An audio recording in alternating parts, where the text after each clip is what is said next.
My name is Deanna Latimer, and I used to be a victim, but I am now a survivor of childhood sexual abuse.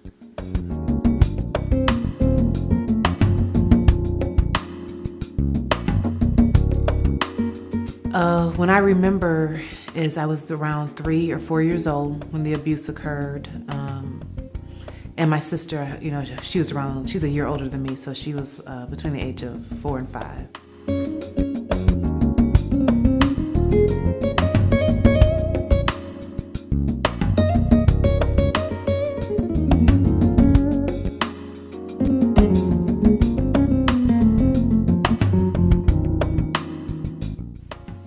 It was a family member, but because of legal matters, of course I can't disclose names or anything, but it definitely was a family member, which happens very, very often.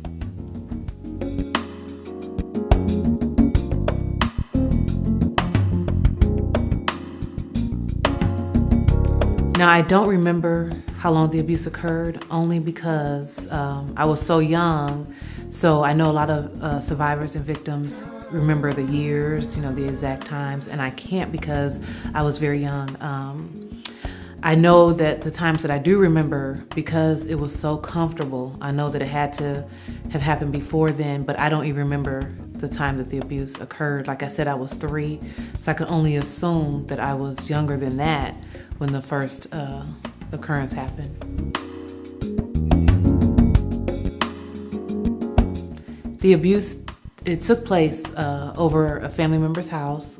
We would go over there on weekends, and while we were there is when this person would abuse us. I do suspect that someone knew something. I don't know that for sure, but different things come to my memory, and I do believe that somebody knew something.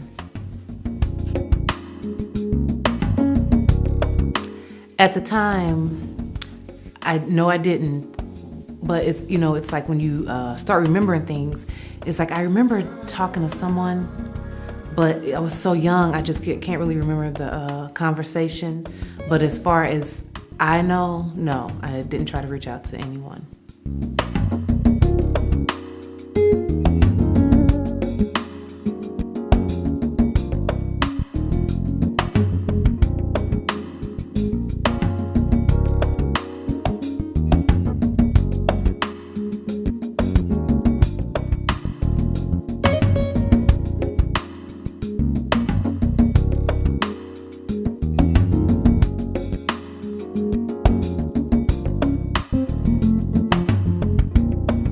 That is a question that everyone has asked, mostly everyone, since I have spoken up, and truth be told, I can't even explain what takes so long.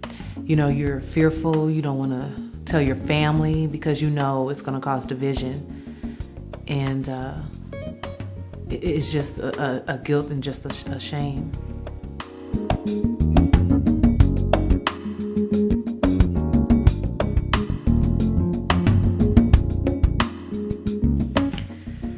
Well, since I have spoken up, it's like a freedom.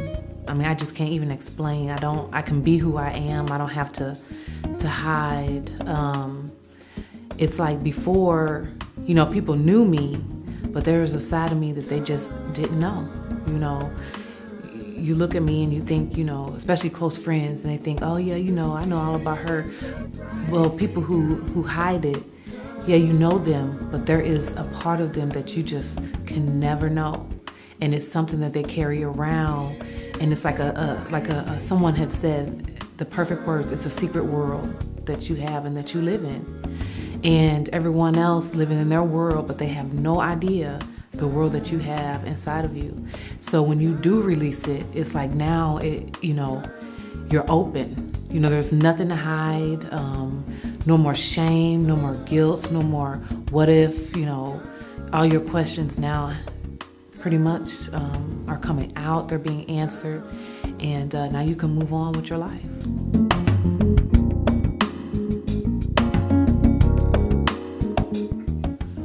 An abuser has an unbelievable control over a victim. I mean, pretty much they're controlling their lives. I didn't even realize that I was being controlled until when I brought it out. I told a cousin of mine, and she just couldn't believe it. She said, he's controlled you for over 30 years. And when she said that, it was like a light bulb came on, and I said she was right. He did control us all these years, control us in relationships, control my attitude. I had an attitude of no one can get over on me. I had to control every situation. I was silent. I mean, that's the biggest control you can have is silence. And you think about husbands and wives, that are married, and a lot of husbands, they're married to women and they have no idea that they've been abused. And it's because they are allowing that abuser to control that. So now they can't even be intimate with their spouse because of this. It's unbelievable. And, even though I wasn't threatened, sometimes people are threatened. I was not threatened. I was just told to keep quiet. And because of that, I was controlled.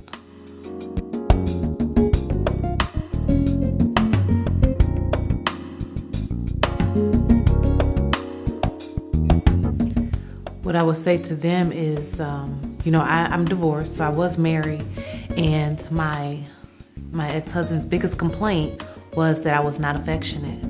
And of course, he had no idea. I mean, to this day, he has no idea that I was a victim of sexual abuse.